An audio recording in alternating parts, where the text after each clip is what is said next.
Okay, hello everyone. Welcome to this week's episode of the Expand and Evolve podcast. I'm your host, Carly Pinchin, and this week we have a guest joining us. I'm so excited. Malcom Fraser. I'm going to read right from your Instagram so everyone knows exactly who you are and what you do. But in his bio, you guys, it's all about masculine alchemy, relationship mastery, and he's a psychospiritual coach. And I have been following you for quite a while. I love when you do your, what are those called? Like the little writing blurbs. But I find so much of what you share so valuable. I have shared so many pieces of it because as I went on my journey of understanding masculine and feminine energetics, I started to really understand, whoa, I can understand what happened in my marriage and where the polarity was off and like where he was in his wounded masculine and wounded feminine and where I was showing up in that place. And just so much of what you talk about in regards to masculinity and the shadow work and pornography and the impact that that's having on males and just different escapisms I feel like a lot of people use to avoid pain and how that's showing up in our relationships and how our dynamics are as women and men and trying to navigate this masculine and feminine energy thing. And I think just everything you're sharing is so valuable. And so I'm very excited for this conversation and to just see where it flows and where it goes. So is there anything you want to start by saying, whether you want to introduce yourself a little bit more, speak about your journey at all in terms of what, got you here, or just jump right into why you're so passionate about shadow work in general and helping men and kind of dive deeper into that. Yeah, I think we can do a mix of all of that. Since it's Yes. all connected, it's all Yes. one, as we say. And so, thank you. Number Mm, one, thank you, Carly, for just trusting me and bringing me here. And I'm really honored to be here and feel very privileged as well to be able to be on your platform and share my voice as well and share my heart mm, and yeah, have this conversation with you. And so you said it all. It's the work that I do is what I call masculine alchemy, and you know, a lot of people don't understand what alchemy is, and alchemy is just a process of transformation, right? We say that alchemy is actually the the the the transmutation of base metals into gold, right? And so lead to gold. And so I look at a bit of my story, my own story, and the story of so many people out there. And it's like, we many of us who go through the process of inner work, or we can call it however we want to call it, whether it's spiritual awakening or just growth, or however we want to call it, right? There's a transmutation, there's a transformation that happens, that occurs. And so I truly believe that the process of life is a bit of that, if not a bit, a lot of that, actually. And so, yes, the basis of my work is around what I call masculine alchemy, relationship mastery as well. And um and and I go as a psycho spiritual coach because very much everything that I do is rooted in a very holistic approach to the work. And so not only mental, but also very emotional, physical, and spiritual, which are usually the four aspects with which I work. And the reason why I work in these four pillars or aspects is because this is what I've applied in my own life for the past 6 years, and what has brought me to here, and a bit of my journey. Of course, so I grew up in Canada. I grew up actually in Quebec, in the South Shore of Montreal, and I had an alcoholic father, mother as well, and grew up in what seemed to be a normal family from the outside, but then in the inside, there's just a lot that was unseen and unspoken of and avoided and denied. And so really the yeah, really my process brought me towards addiction. And so I was mainly addicted to alcohol, cocaine, gambling, all sorts of different substances that could allow me to numb. My father died by suicide in 2016. That in itself just propelled me into a journey of self-sabotage and even more destruction that eventually led me to my process of healing. And then for the past 6 years, that's what I've been doing. I've been learning. I've been studying. I've been working on myself, and with just so much gratitude to be able to do the same, and be able to guide others into their own process. Um, and so yeah, that's pretty much what it is. Yeah. And so that's a bit of the introduction, and I guess the second piece here is what we talked about. Can you ask me the question again? Oh, Yeah. what brought me to men's work? Or no? Please go Well, ahead. no, that was so beautiful. And I feel like that's so helpful because I didn't know this, that I have like a small fraction of men who listen to this podcast, but a lot of women who I know, even those pieces about your story are going to let them know like they should send this to their men. And I think this is such a common thing, whether I have friends who their partners are struggling with gambling, it's completely a secret and nobody else knows. People who are still struggling and doing cocaine, their fathers, they seem normal, like they're working, but they're addicted to cocaine. And same thing with alcohol. It's such an overused substance where, same thing for me. Like I grew up with two parents who a lot of alcohol involved all the time. I never used to see it as a substance issue or an addiction because it was so normal and it wasn't a problem that I was like, oh, it's just, they just drink. But no, there's a lot that goes on when you grow up with parents who, now I see it so clearly, the difference that you create within yourself to handle the fact that your parents are under the influence of substances, and just how that impacts us as children, where yes, they're good parents, there nothing's wrong, but like our nervous systems go so out of whack when you grow up with parents who are using substances, and it's common, and you know that their moods are different and things are different and you're trying to adapt to that environment. So I love your introduction. The second part to that was anything you want to say in regards to, of course, you went on your own journey and you had to hit a pit, right? And pain. And I feel like for anybody listening, that's very, very common. And what sends you on your own healing journey is you hit a pit, you hit a low, you go through a lot of pain. And then you have obviously the choice to come out on the other side and start doing the work. And you've chosen to do that.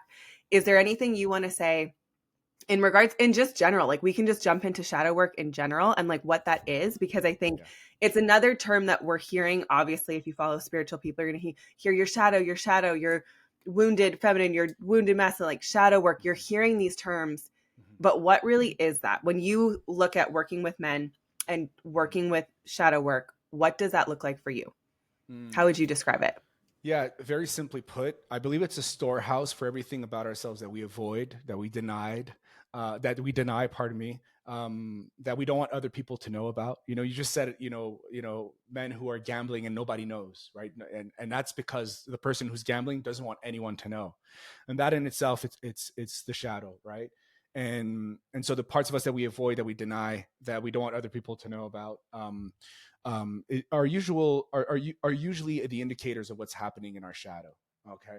And how we identify that. Well, there's just so many ways of identifying what's there, because what happens is that the things that we avoid or deny or that we just don't want other people to know about is usually so well hidden that we even forget about it. We even forget about those. And it's very simple. You could ask anyone, and if anyone that's listening right now, just think about the one thing you want people to know about you. Some of you might be like, oh, there's nothing, I'm an open book. But then when you go deeper into that question, you start realizing that there are things that are there, right? And usually that question itself can bring you directly in knowing what's there, and then when we start discovering what's in our shadow, then we want to bring curiosity, we want to bring compassion, we want to bring understanding as well of really, why is it there? Why is there so much perhaps fear or shame around this aspect of myself? And a lot of what's in our shadow is more often than not rooted in shame, or some shape or some form of unhealthy or toxic shame, as we call it, right? And so, especially in men, there are usually three really big collective and individual shadows. Number one is, it's namely their repressed anger, right?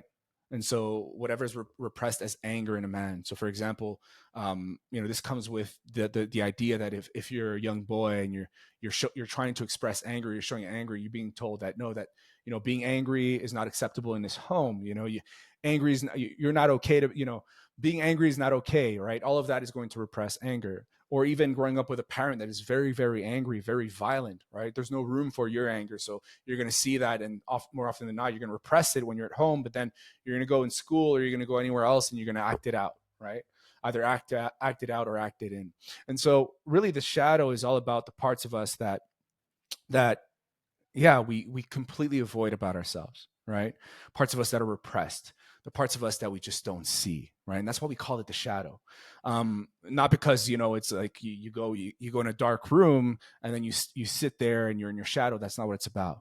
Really, you have to see it as this is why so the person who coined the term shadow work is Carl Jung, Dr. Carl Gustav Jung, which was a pioneer in psychoanalytical psychology, and he coined a lot of terms that we use today, either in psychology or spirituality, which is, synchronicities, for example, dream work, shadow work, collective consciousness, and collective unconsciousness, all these terms that he sort of spoke of. But these are concepts that have always existed. Shadow work has always existed since the beginning of time, right?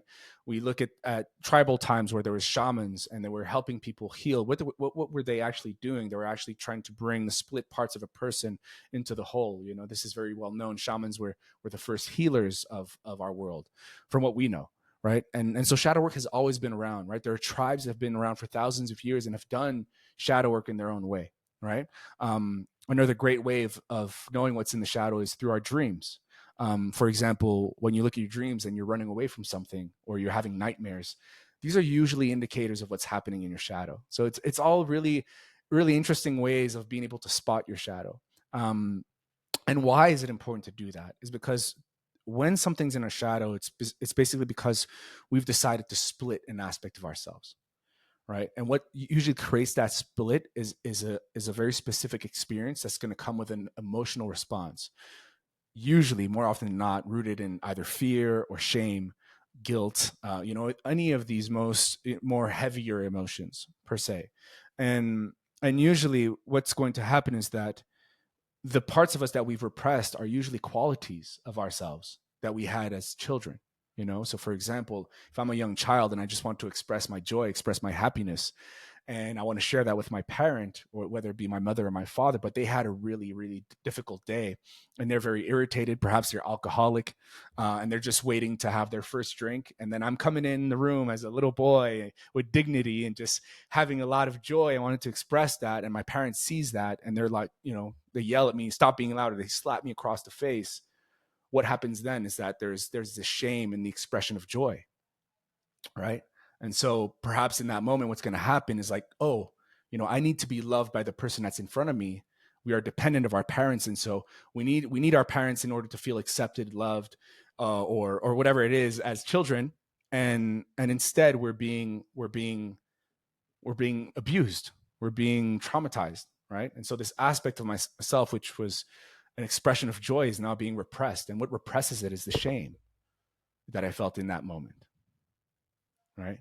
And so we go on life and we start forgetting that there's actually an aspect of ourselves that is very joyful. And perhaps I'm now disconnected from the aspect of me that is joyful. And I choose to continue living my life. And whenever I see joy in front of me, what's going to happen is I'm going to be triggered, right? I'm going to see my friends that are so joyful. I'm like, why are you so joyful? I'm going to start having aversion towards experiences or people that are very, very joyful. And that is just showing perhaps an aspect of myself that I'm repressing, that I don't want to see about myself. I hope that makes sense. Yeah, I was just unmuting. That's so helpful too, because I think when we think of shadow, we often think, you think, oh, well, I don't express my anger, or I don't express my emotions or my feelings or my sadness or sexuality. But the fact that you also could be repressing your joy, your love, because it wasn't received or welcomed as a child.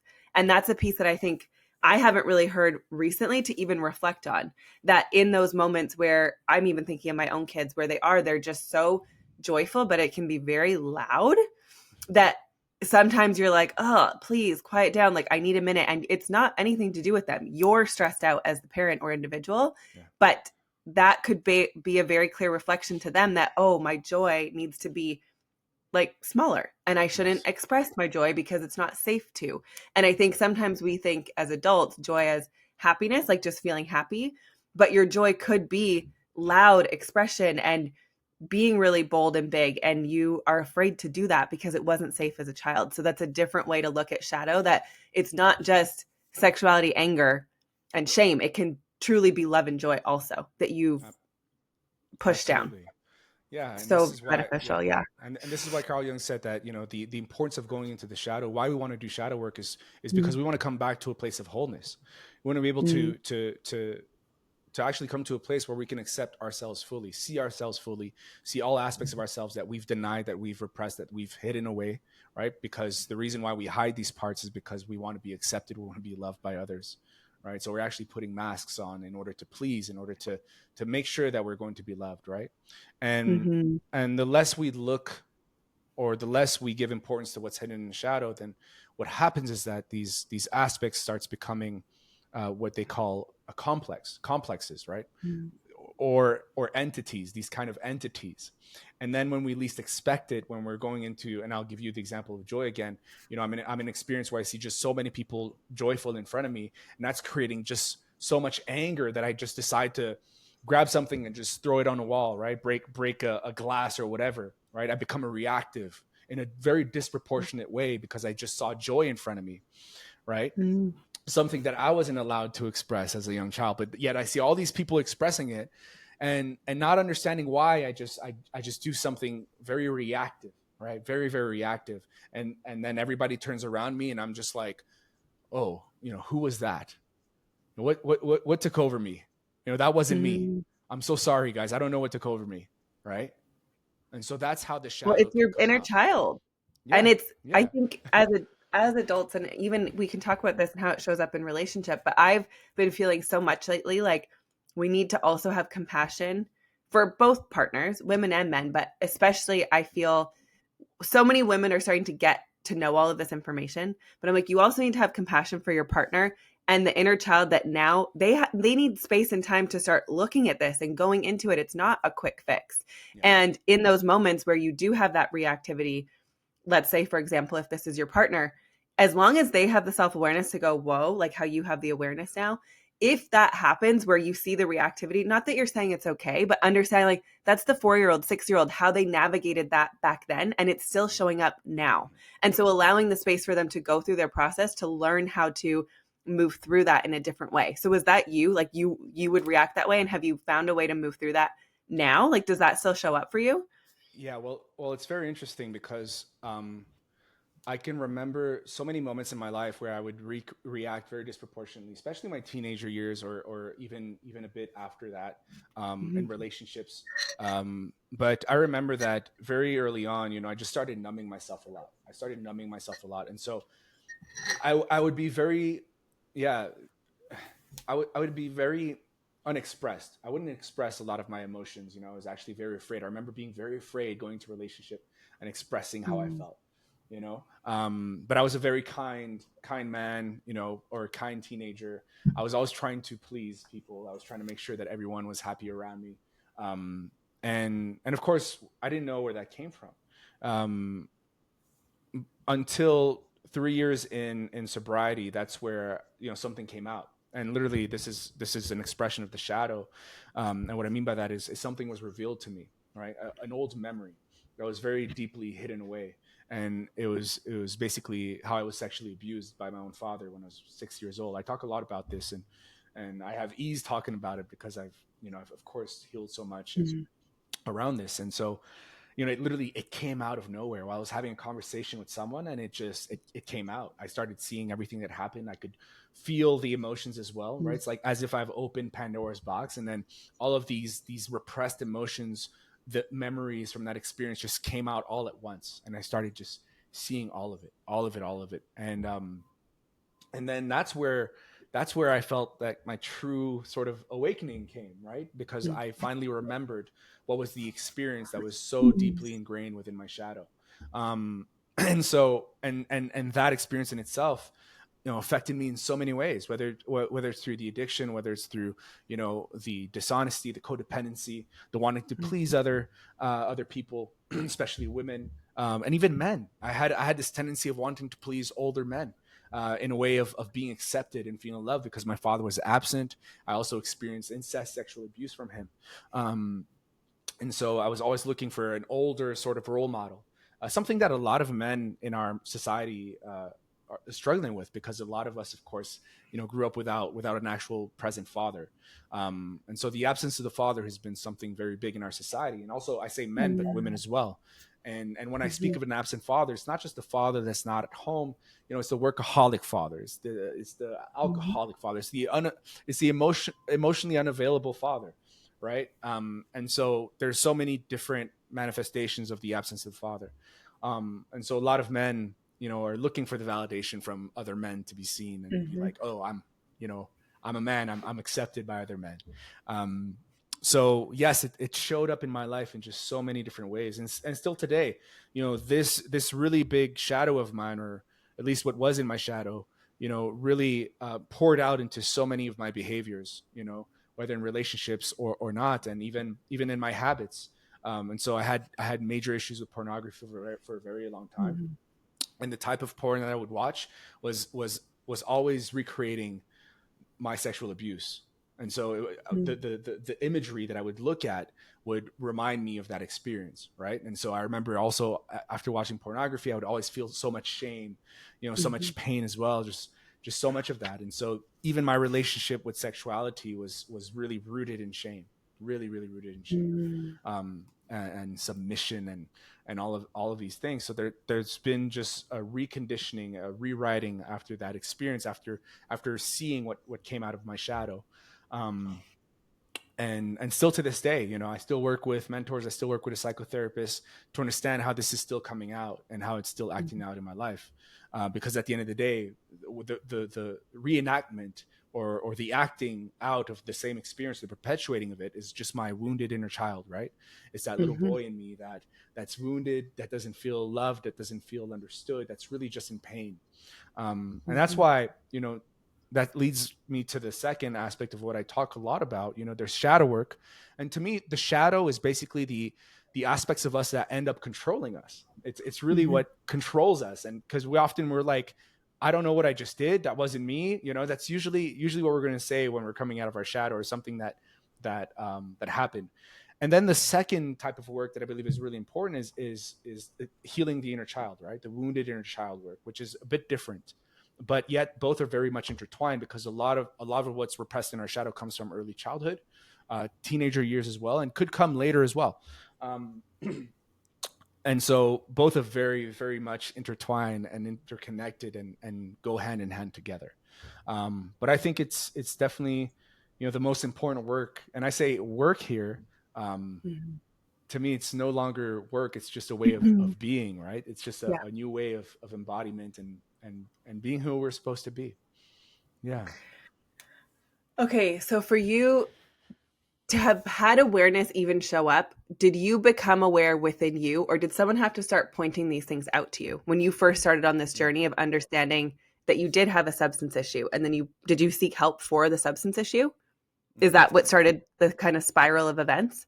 Yeah. So I think, you know, I'm going to go into some woo woo spiritual stuff here. But what happened to me is that, um, you know, when, when a person is in their addictions, they're usually very lonely, right? They're usually just very much by themselves. I was mainly, so back then I thought that my main struggle was gambling. And so again, so much shame around gambling that I didn't want anyone to know about, right? I didn't share this with anyone. I would go to the casino by myself, after my shifts as working as a bartender. I would go in there just by myself, and that's very much sort of addiction, right? It's there's that social aspect where we can all, drink and party together, but then there's also that I'm by myself and I'm numbing, and I don't love myself, and so I'm just gonna numb as much as I can. And a year after my father passed away, well, he died by suicide. He was an alcoholic as well for his whole life. I found his body, and that Mm. again just pushed me into my own path of self-destruction, until I came to a point where I was waking up every day, and I was having these very dark thoughts, very, very dark thoughts. I didn't know where they came from, and but they were there. And then what I would do is I would start my day, sniffing cocaine, and then I would go and work, drink alcohol, and then I would end up in the casino. So I would Mhm. make a lot of money, lose all my money, then wake up the next day feeling a lot of shame, feeling a lot of Mhm. darkness, how I'm gonna kill myself, thinking of all these things, and then just recreate the pattern, and that lasted a whole year. It lasted a whole year of just like perpetuating the same vicious cycle, until one day something sort of happened where I had this deep moment, of this deep, powerful moment where I fell on the ground, like my knees were on the ground, and I sort of heard a voice, telling me like, hey, you can either continue down this path and you're no longer going to be part of this reality, or you can do things differently, you know. Mhm. And then something happened where there's a bit of a release. I started crying. I opened myself up to my mother. I told her about what was happening, just feeling so much shame, and I was crying and yeah, I picked up the phone. I started looking for rehab centers, and I found one, and I was able to go into that. And so my theory is that once I went into rehab, I eliminated, all of the substances that would numb me. Well, most of them, right? Again, Mhm. we numb through so many different things, whether it be Yeah. TV, doom scrolling on Instagram, whatever it is, right? There's just so many ways to numb.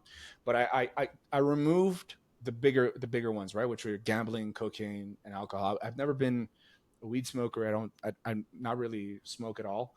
Um, and so it was mainly alcohol, cocaine, and I removed all of that, right? And just Yeah. for I was doing a lot of meetings. I was going to support groups every single day, because I started touching something that, to me, that's what I had to do. That's what I had to continue doing, and that was the path I had to go into. So through being able to be in a support group with other faces, other people that are there looking at you and not judging you, not shaming you, not putting you down, and looking at you saying, "Hey, me too. Like, me too. I know what you're going through. Me too. I've been there." That gave me just so much of that that that courage to continue. It gave me so much Mhm. of that will as well. And then continuing down this path and doing the 12-step program, opening myself up, writing about different things, and just really really starting taking inventory of what happened in my life. Who am I? Like, who am I really? Who is Malcolm? And and started connecting some dots, started realizing, reading, started shifting my my addictive behavior into healthy stuff, which was like going to meetings every day, spirituality, meditation, prayer, started Yeah. working out, eating healthy, all of these, more healthier habits. And that opened me up.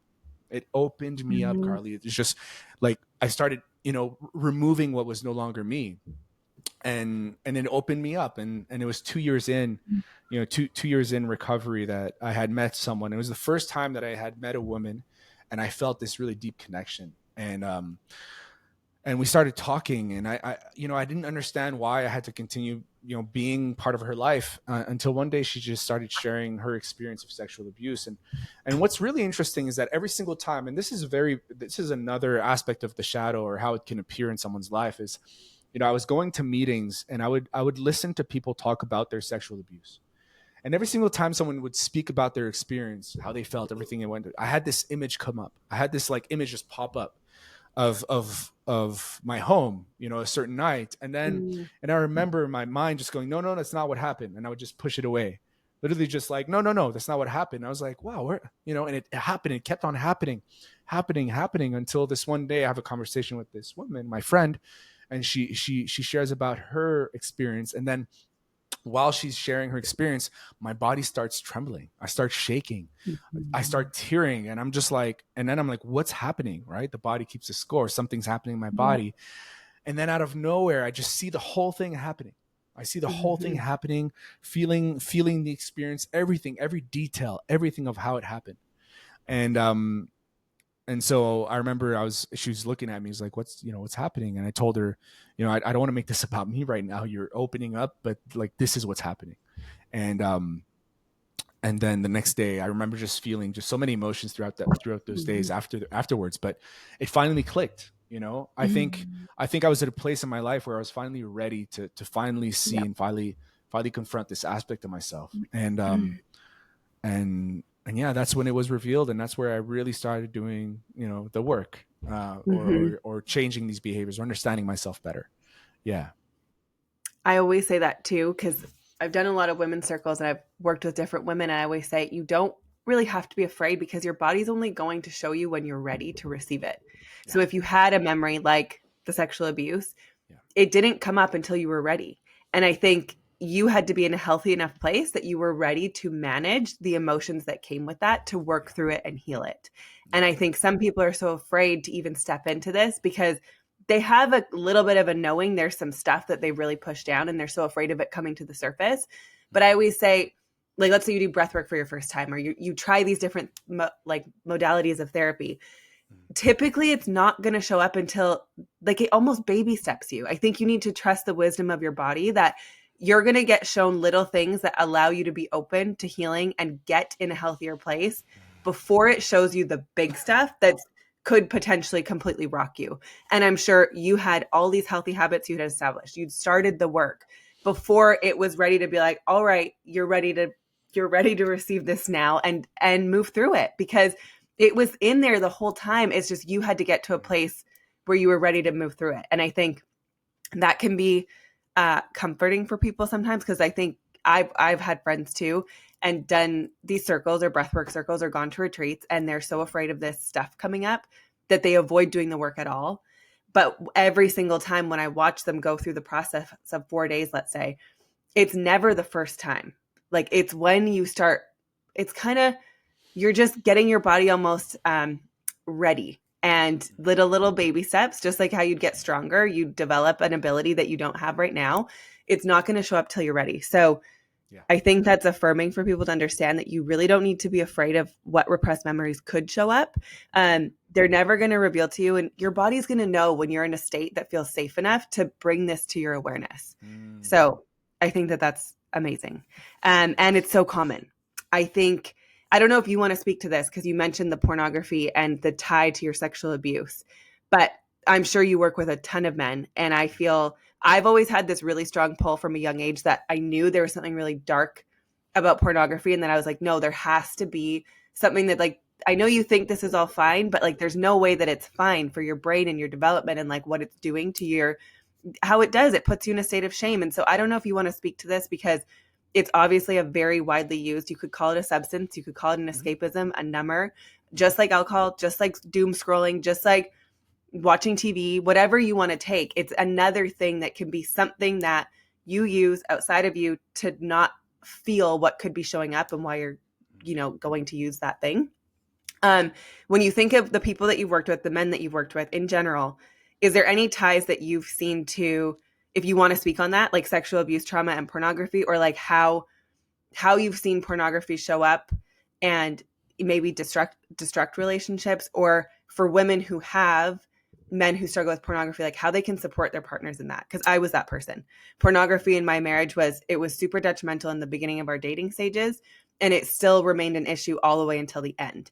And I have a belief, I've said this to him, I think there's really deep repressed sexual abuse that he's so afraid of going into, but I just have a feeling that there's something there.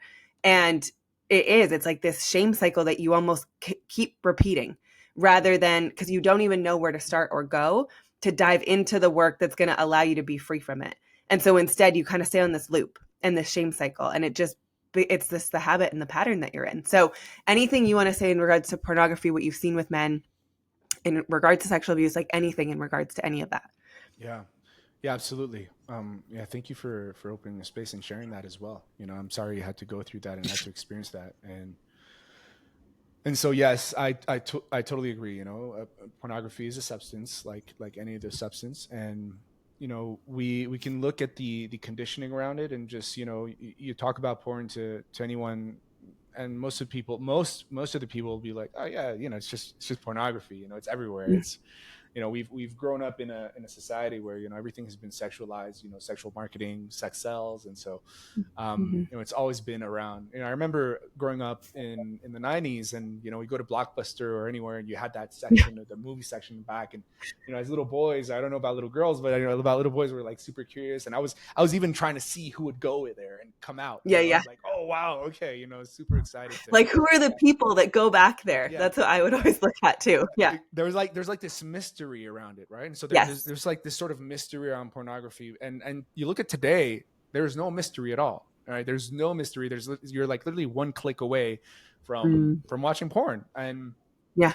And so what we have to understand is like anything, any form of addiction, right? And I'm going to use addiction here. And again, I'm using the word addiction, and maybe people who are listening to this are going to be like, yeah, but I'm not addicted to porn, so I won't relate.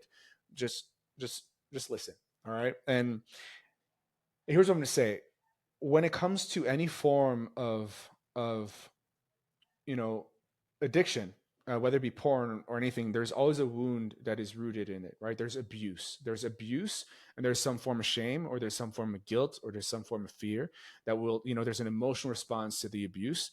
And what's going to happen is that, in the case of porn, we're going to eroticize our wounds.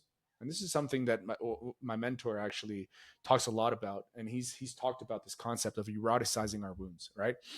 And we have wounds that are rooted in sexual dynamics, just like we have wounds that are rooted in non-sexual dynamics. Okay. And so our usage of porn could be related to one or both, right? It's not because you have a porn addiction that you were sexually abused, not at all. But you could have eroticized one of your wounds. And I'll give you an example of how that can happen with a non-sexual dynamic. Okay. Let's say you grew up in a household as a young boy where your parents are fighting a lot. They're always arguing. They're always angry at each other. Perhaps there's a bit of physical abuse. Perhaps there's some violence, right? Some passive aggressiveness, or even physical violence.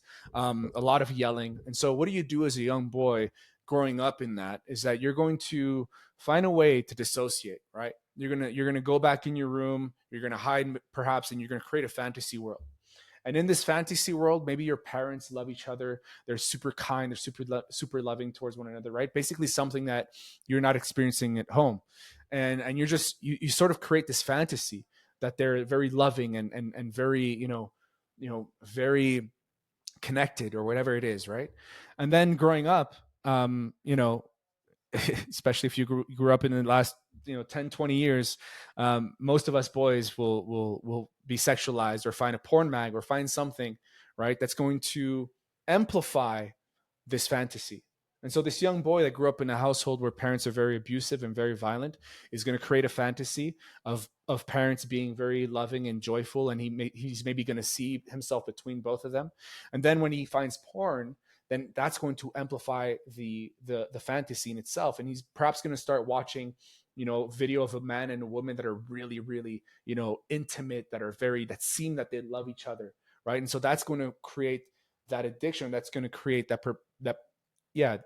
sort of perpetuating experience of fulfilling his fantasy through something that he didn't receive, right, through his wound. And so this is how one can eroticize their wound.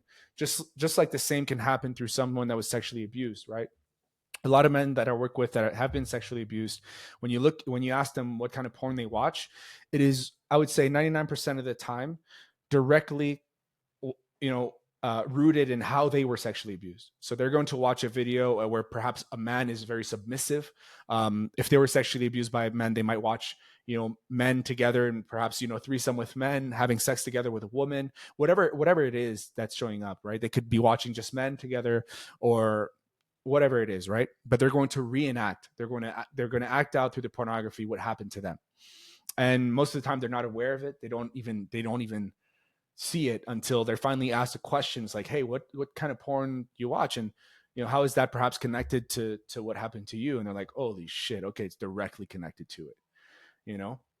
It's directly connected to it. And so we get to be, again, doing this is not about shaming even more. It's really about understanding, what is at the root of my usage of pornography, right? It's a wound that was eroticized most of the time. And so what is the part of me that's wounded? It's usually the young boy. It's a little boy in me that perhaps didn't receive the love, didn't receive the validation, wasn't admired perhaps. And in the case of sexually abused, especially incest, whether a young boy or even a young girl was sexually abused by an uncle, by a parent, or someone that they trusted, someone that they really believed in, what happened in that moment when we're sexually abused, most of the cases, is that we're being shown that we're not important.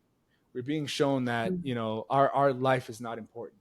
We don't matter. That I am worth nothing, right? So that not only creates so many programming of unworthiness, of of trust issues, you name it. Yeah, it's a very interesting subject, very complex as well, in a sense that it's not just people who are sexually abused, or people who are just have wounds, have never learned how to work the wounds and heal these aspects of themselves. So they'll find porn as a means to not only recreate the wound, find comfort in it, but remain imprisoned in it. Yeah. And this is something I've heard this before too. For example, if you have an obsession with oral foreplay or something, a lot of the time it's like you likely were abused as a child with oral foreplay, or different ways that they are linked. And I remember hearing about this in psychology back when I took it in university, and being like, everyone thought it was so weird, like that your parent and the situation that could have happened, that you would want to recreate that through your life. But it makes sense because it's an imprint, the same way that we have patterns where we saw our family dynamics, like you just mentioned, the two parents that fight all the time. Your relationship dynamic, you're probably going to recreate the exact same dynamic because it's all you saw. That's your first experience of what relationship is, or your first experience of sexuality. And so it kind of gets imprinted within you. And I think, again, I'm sure if once you have the awareness of that, it's the shame. And especially for a man, if he was sexually abused by another man, and I don't know if you want to speak on this, but I feel like this is something that when you're a straight man, if you were abused by a man and now you're watching two men in porn, you are going to have a different level of shame of now associating, like, am I gay? And all these questions that come with that, never wanting anyone to know, because if you're like, but I'm straight, but you have this abuse that happened with another man, I feel like it can create this confusion even within you about your own sexuality and how do you identify and what is that? And then that becomes even more shame on top of more shame, because now you're even hiding that aspect of you that gets turned on by it, but all of that. And so I know this is I feel like this is something, do you see this with a lot of the men you work with, that is something that can often show up when they were abused by men?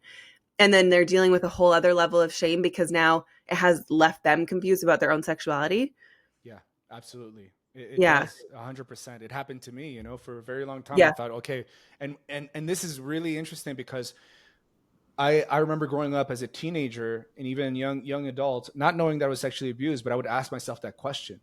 I was like, hey, like, am I, am I gay? And I had these questions of like, and I'm like, no, not a man, and it's just that the questioning was there. Cause I also remember as a young boy, I was playing with other boys, we would masturbate together and we would touch each other sometimes, and it's like, where did I learn that from? Right. Now today with hindsight, I can root it back to, everything that happened, of course. But yes, with the men that I also work with, especially if there's a case of sexual abuse with another man, there's always that question that comes up. And there's even that desire as well. In some cases, there's a desire for men to have sexual experiences with other men, and then it's to understand here, okay, is it really, do you want to do it? Do you want to do that from a place of love, or are you really wanting to, or curiosity or adventure? Because again, I don't want to, we have to understand that there's nothing wrong here with our sexuality. If a man is attracted to another man, that's totally fine. It's okay. You get to explore that, and again, there's nothing wrong about our sexual attractions. And it's also important for us to ask ourselves, is this me wanting to recreate the trauma, right? Versus me really coming from a place of love and from a place of heart. Because we have to understand something, that when there's sexual abuse, especially when you're a young boy or young girl, when you're sexually abused, right, there's no heart, there's no gut, right? There's only perhaps your genitals and your head that's very present in the experience, right? And so what happens later on is that if you're watching pornography, or if you're having sex, you might be completely disconnected from your body, right? And I know this for a fact, is when you watch pornography, there is no heart, there is no gut, right? There's literally just genital, and there's only head, right? So there's no full presence. It's just, there's disconnection, right? If I'm watching pornography, I'm focusing on my genitals and I'm looking at something. So it's just there's the visual, and then there's the genital, and there's no heart, there's no love, right? It's just pain. I'm recreating that. And so that's why, again, masturbation can be very healthy. Yeah, go ahead. I was just going to say, because I think for so many women, they experience this type of sex, right? And it's a massive, like, they want to feel like they're in their heart and connected to their partner, but their partner is disconnected. And so then it throws them off because now they don't feel connected. And so they are just having the slap mind sex. And it's like, but they're wanting the full body heart connection sex. And I just feel like if this is you in your situation with your partner, if I just feel like if someone is disconnected, there's something deeper going on. Mhm. And whether that is from sexual abuse or they've completely disconnected from their feelings and their heart and their body because it didn't feel safe, it is just having some level of, not forever, but some level of empathy and compassion, because ultimately anyone not connected to their heart, it's coming from pain. It's coming from avoidance, and it's coming from protection. And I don't know if you've helped couples through this at all, or like any advice you could give, whether it's man or woman, but creating the safety, I guess it really is. It's like you have to learn to create safety within your body. And when you start to learn how to do that, you're going to be able to open up your heart to others. Because I've had to do the same thing, like break down walls around my heart from pain, and just like a chisel hammer, like breaking down these walls. And now I feel like I'm in a place where I probably could be fully present in sex and like have that experience. But for a long time, because I was sexually abused, I had different experiences happen. When you mentioned the erotic thing, I find that really interesting too, because of how many people have like the rape fantasy. It's like, Mhm. I'm sure at some point there was something that happened that Mm. you were out of control of the situation. And so now it's become almost a fantasy within your mind to recreate that situation. Where was I going that with that? But yeah, so it's like a lot of the time, I think for many of us, we also have sex prematurely before we really understand what it is. And so our body could even be violated in that. And it's like you chose to, but you didn't feel ready. And so you don't even know how to have this experience with your heart.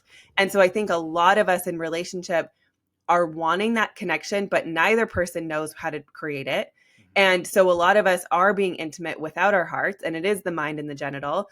And then it's like you're left kind of feeling like both of you just don't, you feel disconnected. And I don't know if this is the root of how you've seen it happen, but for within me and my journey, I found I needed to create that feeling of safety, security, and like regulation within my own system and understand what that feels like before I think I ever could really truly be intimate. Because you think you're being intimate by being physical, you think you're being intimate by being like, I love you. There's a different level of actual heart openness and intimacy. And I don't think I ever could have done that in the way that I could now, even 5 years ago, before I went on this journey of really understanding truly how dysregulated I was, how out of body I always was, because I would leave my body and fleet all the time. And now understanding, okay, I know what it feels like to just go boom, I'm like over here existing now versus back within my body. And you can, I just want to know your opinion on this, but I found the only way I think I can create this with another is first creating it within myself. Yep. And you can experience intimacy and regulation and safety with another human, but I think the only way you really know what that feels like is by being able to do that within you. And I don't know if you've seen this with your yeah, the men partners, anyone that you've worked with in regards to sexuality, relationship, deepening that connection through this. Because I think this is something I don't even know if I could find one guy who's not dealing with one of these things, whether it's a substance or pornography or doom scrolling or running away from life or being avoidant. Like it's so common in so many men. Oh yeah. So Yeah, it is. It is in regards absolutely. to intimacy, running away, whatever you want to speak on about that. Number one, while I fully agree to what you're saying, at the end of the day, if our relationship with our sexuality is only mind and balls, let's say for a man, and there's no heart and there's no gut, there's a disconnection, right? And so how do we bring back the connection? I know for myself, in the beginning, I've read a lot about this, of course, and there's so many different practices, whether you're going into tantra, you're going to the Taoism as well, the sexual kung fu as they call it. It's all about a question of reconnecting to our sexual energy, really honoring all aspects of ourselves. And there's something that I often say to men if they want to recondition themselves towards a more healthier um, sexual relationship with themselves. It's about no longer using something external, but really going into I always say it this way: you're going to ceremony with yourself, whether you go as if you're going into a breathwork session or a meditation practice, right? You're going to practice with yourself. You're going to look at yourself in a mirror, and you're going to really just allow yourself to breathe in a moment and see what's there for you, what's going to arise, for you. And then it's to notice what's happening. A man without a pornography could go into fantasy. I mean, that's exactly the same thing, right? We're trying to find ways of arousing ourselves with something that's external. Whereas, can I arouse myself really in this moment and see what's present for me? And when we do that, it's very interesting because sometimes we might feel absolutely nothing. And if we feel nothing, that's usually because there's, again, that disconnection. But then the deeper we go into that, the deeper breaths we're taking in the moment, well, we start realizing that there is something. There could be shame. There could be anxiety, that could be guilt, fear, whatever it is that starts coming up. I've had moments with myself where I was, as crazy or as silly it may sound, I was literally touching myself and I started crying because of all the shame that was there. Finally reconnecting to all aspects of ourselves. And the thing about, men and let's say their penis is because they see their penis as a separate something outside of themselves, something separate. And so we want to recondition and say that this is you, this is part of you. It's not something that's outside of you, and this is without saying, so many men, you've talked about something so important here, is like when women are making love to a man that's not present, or a partner that's not present, whatever it is, women or men, you have a partner that's not present, you're going to feel that. Right. And a lot of men come in the space and they're like, they have all this pressure, right? They want to please their woman. They want to do it a certain way because they've seen it like this through porn, and this is how I have to do it. And then there's all this pressure coming up. And so, and it's all up here. It's all up here. Right. And so, like, you're not able to actually be in the experience when you're just thinking of all that stuff up here. And you're all here, right? You're feeling a lot of pressure. You're stressed out. Your body's super tense. And what happens when your body's super tense is you ejaculate very fast. So a lot of men who ejaculate really quickly, it's actually because they're coming in and they're like super, super tense, right? So that's one thing. Or they can't even have an erection because they're just too much here. And then their partner's like, "What's wrong?" What's wrong? Like, what's wrong with you? Why are you like that? Was me. In the beginning, I used to think, I'm like, I put it all on me. It was like, oh, I must not be pretty enough. I must not look good enough. I must not, like, everything was about me. And obviously with growth, I've realized it's not it at all. Like, it's completely their own experience and their own stress and everything happening up here. But I feel like a lot of women do that. You immediately associate, if he can't get it up, you're like, it's me. It's all me and I'm gross and I'm the problem. When it's like, no, a lot of the time it's stress. It's overthinking. It's stuff within him. Stuff within him. And then that adds to the shame, right? It's just perpetuating the experience of shame for both. It's like, oh, I can't get an erection. What is she gonna think of me, right? While she's like, oh, what's wrong with me? And it's this spectacle of shame and inner critic just being out in the open. So I think, again, yes, as you've said, it's about rebuilding a healthy relationship, sexually with yourself. And to me, it looks like, not having to use something external. For some men, it could be very, very difficult in the beginning. So if you have to use something external, you can do that, but just a question of being aroused and then, throw whatever you're using away and just being in a moment with yourself, especially in the beginning, if that helps you. But then you really want to be present with yourself, right? Getting to a point where you no longer need anything external. And also feeling what's happening in the moment, what's coming up for you. And maybe it's dull, maybe it's boring, or maybe you're feeling shame, maybe you're feeling anger, maybe you're feeling all sorts of different things. You want to remain present with those emotions, breathe into them, release them until your practice comes to a place where you're actually having fun and you're enjoying yourself. And there's no end result, right? You don't want to like, oh, I'm going to do this in order to ejaculate, right? Because a lot of the conditioning we have around sexual practices with self is I want to release my stress. I'm going to masturbate in order to release my stress. Whereas and then you go and have sex with your partner, and that's what you're doing. So think about it. Think about that for a second. As a man, you're coming in, you're stressed out, whatever it is, and you're entering your woman or your partner, and you're releasing your stress into them. Well, like, what do you think that does, right? So it's about coming back to this. So true. When you think of the energetics of that, like, absolutely. Oh, I just need to release my stress. Oh, great. I'm so glad I could take it all for you. Exactly. And it's like, no, we don't want to do that. We want to come back to a place where it's like, hey, we're sharing something. We're not only becoming, we're not only expressing our intimacy towards one another, but we're just, fully being present with one another. We're practicing, we're going into depth and getting to know one another at the physical, but also, the spiritual and emotional and mental aspect, all of it together. And it's beautiful. It's beautiful when you can get to that place. It's difficult because, again, there's just so much conditioning around it. And so it's about deconditioning, and it's about rebuilding a healthy relationship with self, for sure. And would you suggest then, let's talk for sexuality, that the best way that you can do this is, like you just said, almost having a self-pleasure practice to reconnect to you, where you take time without things outside of you, whether that's pornography, whether it's fantasy, whether it's toys, like trying to get in a place where you can feel that within your body, just you and being present with it. And then that's going to allow you to be way more present with the partner. Yeah, Do I you feel like think that's a so. good, Yeah, even in absolutely. relationship, is that what you would suggest to somebody, even if they are in relationships, to start learning that within their own body first? Yeah, absolutely. To just to reconnect with their Mm-hmm. bodies, you know. Again, I have nothing against using something like toys or any of that. I think there's healthy Yeah. approaches to toys, and you know, I mean, whatever practice for you, and it's especially Yeah. for men. And what I mean by that is that men are really disconnected to their bodies versus women. You know what I'm saying? Yeah. Um, and so it's about just, when it comes to men, reconnecting to that, rebuilding that relationship with self. And what's really important, I think, is really being present with yourself, or really being present with the sensations of your body. You know, if you are touching yourself, you know, if you're masturbating, you know, explore what different forms of touches Mm-hmm.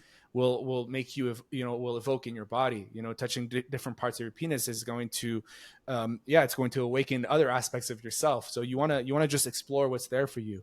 And Mm-hmm. and more importantly, just be present, right? Because at the end of the day, when you're making love to your partner, you want to be present with them. Mm-hmm. You want them to feel that you're present with them, and vice versa. You know, even Right. if you know, you want your partner to be present with you. So yeah, we want to, I Can think we that's the flip best this for a approach. sec? In Yeah. your experience, right? Because I think so many women will be like, "Oh, I should just have sex because like I need to because that he stops asking me," and they're thinking about Yeah. the kitchen and the dishes and all these things. And so I'm like, I want to flip this because as women, you can be not being present with your partner too. And your partner could actually be trying to be present with you and building a connection, and you don't even allow the space for it because you're all up in here. So I just want to flip it for a sec that on the women's part too, you also have the responsibility to like understand what it means to be present during sex, because your partner could be feeling just as disconnected, unloved, and not like you guys have that deep intimacy because you could be the one that's always in your head every single time. And as a man, I feel like, I don't know if you've had this experience, but I can think of situations I've heard, or even with me, where when I started becoming super disconnected and was in my head and just like, oh my God, I just don't even want to be here, that doesn't make anybody feel good, because the same way we can feel their energy, they feel that too. And it makes them not feel loved or wanted or appreciated. And it just grows even more like shame and unworthiness. And so I feel like it happens on both sides. It's not just one way or the other. We both can contribute it to like putting these feelings on each other based on how we show up in intimacy and sex.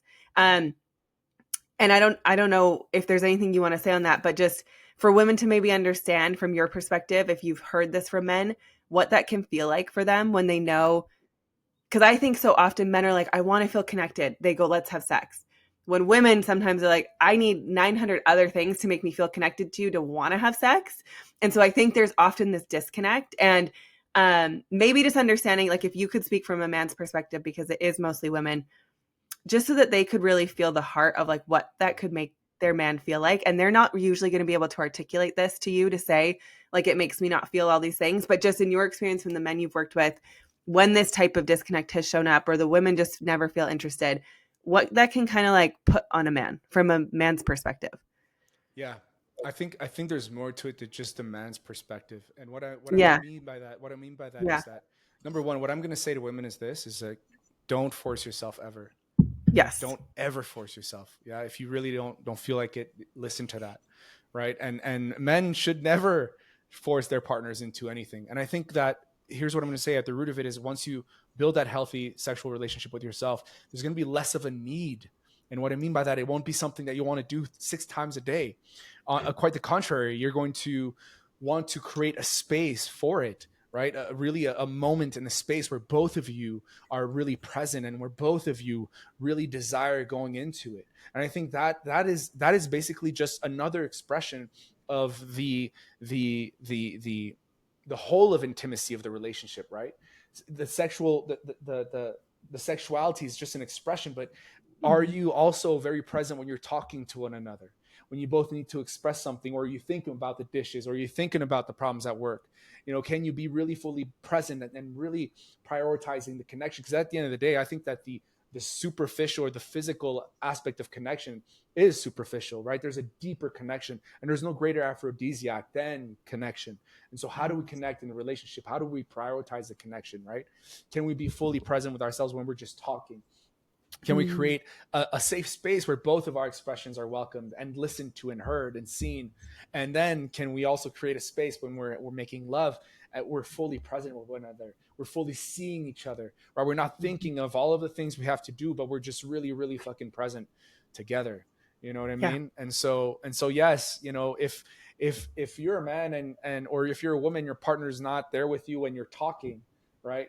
That probably is going to make you feel like you're not important, or maybe it's going to make you feel unworthy, or maybe it's going to make you feel angry. And the same is going to happen when you're having sex. If Yeah. you're not present with your partner, then you're just like, okay, what are we doing here? You know what I mean? And you're trying to be present, your partner's not present. Like, why are we doing this? What's the point? Mm-hmm. Um, it's like anything. Everything becomes a sort of ceremony, and how we choose to be in union together goes to the extent of how present are we with ourselves. How Yeah. present am I with myself? How connected I am to myself? That's how it's going to show up in the relationship. I'm not saying that Mm-hmm. avoidance or disconnection is we should bypass that. No, it's going to happen. You're a human being at the end of the day. We found so many ways of coping, and we found so many ways of disconnecting, and that's just part of our human experience. But how much awareness can I bring in a moment and say, holy shit, you know what, I am not present at all right now. I don't want to have sex. Like, I got so much stress, and I have so much shit happening in my mind. Sex will not be the solution.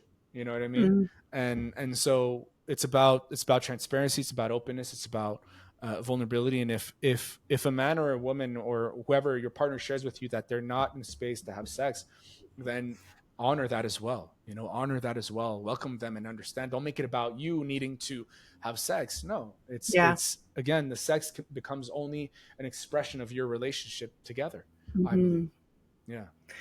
One, it really comes down to the communication of feeling open and vulnerable enough to express that rather than, because I think so often what I hear too is, especially in marriage or long-term relationship, you're like, oh, it's that reaction. But Mm. if you were able to express a little bit more like, look, I'm just feeling so overwhelmed. I've been Yeah. touched out by the kids all day. I am not in a space yet to even think about that. Like, maybe give me 15 minutes to see if it's something I feel like doing. Like, if you can learn to communicate it, there's going to be so much more of an understanding between both of you. And it really is developing that openness and that transparency of really sharing what's going on within you and sharing those feelings and emotions, because I know so many couples don't do that. This isn't something that they could even say, and so it's avoided and you just almost do it. But imagine you could learn to actually communicate what's going on. um okay, anything last thoughts? I know this is something that comes up all the time, where women are like, I'm on the journey, I'm doing the healing work, and like, he just doesn't get it. He just doesn't see it. He just doesn't see what's wrong with him. He just doesn't see that porn's an issue. He just doesn't see that substances, he doesn't see the importance of personal growth. Like, you obviously went on this journey yourself, and I feel like I already know your answer. But for women who are in that and they do love their partner, they want their partnership to work, and they're in that space of the waiting, almost of hoping he might take it seriously or might take those first steps, like, what advice would you give to that person? Mm. In the case of you really love your partner, and you see them for who they are, right? At the end of the day, is, can I accept my partner for where he is right now? Can I fully accept my partner for where he is right now? And can I trust that he will find his way and his path? And I truly believe that a woman that's really doing the work, and she's working on herself, and she's doing everything that she needs to do, that will pour out into the relationship, that will pour out into him. And I really believe in that. And there will be a moment where he's going to be like, I don't know what you're doing in your life right now, feels like you're doing really good. I want to experience the same. I want the same thing. Mm-hmm. I truly, truly, truly believe in that. um, if there's one thing to avoid, I believe, is the shaming. Mm-hmm. Don't shame your partner. Don't tell him that you're basically more than him, and you've done the work and you've healed, and now he needs to heal. I hear this a lot in relationships, especially women that have been doing the work for some time. I hear a lot of this, and I think we want to. I can understand the frustration that a woman can have, and the impatience, But again, you truly love your man, and unless it's an abusive relationship, it's unless it's very abusive, never stay in an abusive context or a toxic relationship. But if there's no abuse, if you see that it's just a question of time, be patient, keep working on yourself, keep focusing on yourself. He will come around. Mm-hmm. Yeah. Yeah. And I think that was a huge part for me when I chose to separate was I couldn't get to a place where I could accept him and love him fully for who he was right now. Yeah. And I was expecting him to be someone different in order for me to love him. And I went, this is not okay. I shouldn't expect you to become someone that you're not right now, to be like, when you're this, then I'll love you. That's messed up. And it's selfish on my part. And it's not cool because he deserves to be loved exactly who he is. The same way I want to be loved exactly who I am right now. He deserves the same thing. And that was for me when I went, okay, this isn't fair, because if I'm expecting all this pressure on him and I can't accept him and love him exactly who he is right now, then what are we doing in relationship? And if you can bring yourself to that, because I do know there's a lot of couples where, yeah, as a female, you might be on the journey and you are further ahead. But I think if you truly love them, it's you deciding within you, I'm choosing to love and accept them fully and wholly for who they are right now. I'm going to keep doing me. And in time, it may be the thing that inspires him or encourages him. And if not, it's like, I think that really is the answer is, can you accept and love them fully right now for who they are right now? Because again, otherwise you're on this waiting for potential and waiting for it to be something that it's not. And that's not necessarily healthy either. So you do kind of have to get to a place, can I accept them and who they are right now? Yep. Yeah. Obviously, aside from abuse and like toxicity like that. But if you truly love them for them and you can remember that, then it's like you can remain in a relationship where you're not necessarily at the exact same level. There's going to be seasons of growth and ups and downs. And I think so much with social media, you can think like, I want this divine masculine man. Like, where is he? How can I make my man that? How can I get that from him?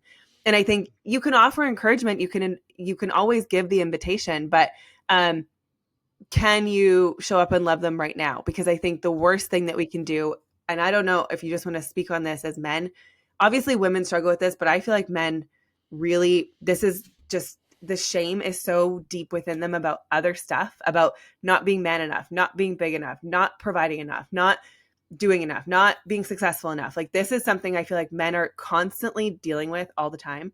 And if you as their safe space partner is putting all this shame on them to be someone else that they're not, and they don't even have the tools or know how, now they're even deeper in the shame cycle. And a lot of the time that's where you're going to see these same behaviors show up of the shutdown, the avoidance, the escapisms, because they don't, yes, because they don't have the tools to even know, I don't even know where to start or go from here. And so I just would say, be very gentle, like love them through it and try not to act as if like you're better and they're worse and they have issues and you don't. Like, it's just that blame, it puts them deeper in the cycle, and you're probably going to get even more of a separation, disconnection, and avoidance from them because they don't even know where to start. So I always, just lately, I've been feeling so much like, if you want to be safe and secure in your relationship and you want to have the safe space to, share all your emotions, and he holds that space for you, are you doing the same for them?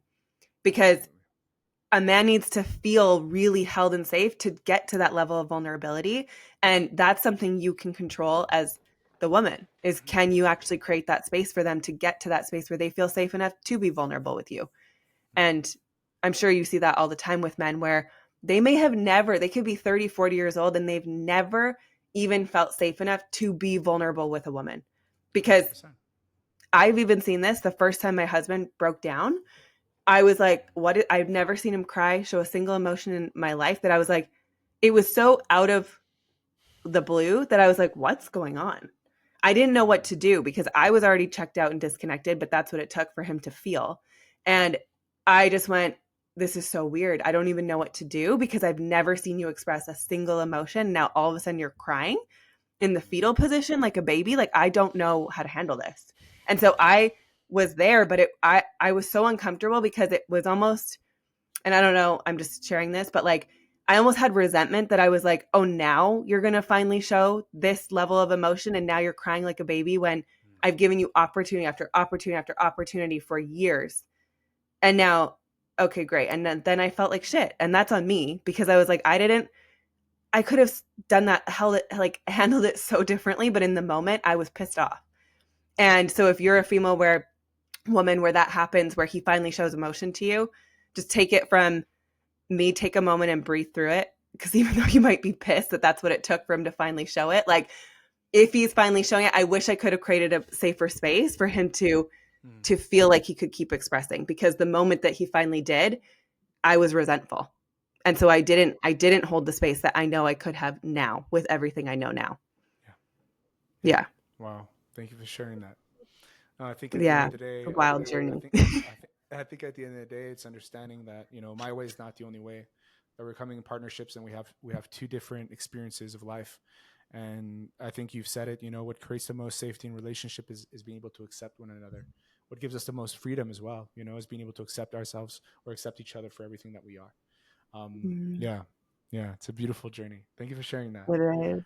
Thank you. Thank you so much for being here. This was such a good conversation. I feel like we could talk all day. Oh yeah, we I've could. just like have this new interest in understanding men. I have so much compassion and empathy, Yeah. and just a different level. I think too, being a mom of boys, where I'm witnessing them grow up, and I'm like, this is every man in society was this little boy, and we don't see it as that. We call men dogs and all these things and say that they're awful, and I'm like, no, they're little boys that are deeply repressed and don't feel safe to express their emotions. And I don't know. It's like, I feel like that's our job as women, like keep trying to cultivate that space for them, because I think eventually we will get to a place where that becomes the norm, where men aren't so disconnected from their hearts because they didn't grow up having to be. So Oh yeah, we're working towards that. we're We're working definitely on it. working really hard Yeah. to make it happen for sure. Carly, I thank you love so it. much for Okay. having me. Yeah, Where and can if people find you? just Rising on Masculinity. that's Yeah. it, Rising Masculine on Instagram, and yeah, if you got any questions, anything you want to share, please Mm. feel free to reach out, and that's what I'm here for. Okay, one more question about the programs you have. So do you do one-on-one mentorship? Do you have a program that you run men through in terms of like a brotherhood? Like what type of offers do you have? Because I know there's going to be people who are like, I need more support. And I've been looking for someone that feels safe. And do you work with women or strictly men? Yeah, I work with both. Mostly work Okay. with men. I work with couples as well. So I've been working with couples for the past few years as well. And when I work with couples, I work with individuals. So I work with both, right? So I work with men individually and men individually. And so, yes, because I truly believe that, you know, at the end of the day, it's how we show up with ourselves that's going to show up in a relationship. And so men and women, couples. I also have we have the Rising Masculinity Academy. You know, you can find all of that on by clicking the link in my bio on Rise Masculinity. All the information is there. And you can also reach out to me privately if ever you have inquiries or any questions on what I offer. Awesome. I love it. Thank you so much for being here. Thank you for your time. Carly, thank you so much. Bye. Bye bye.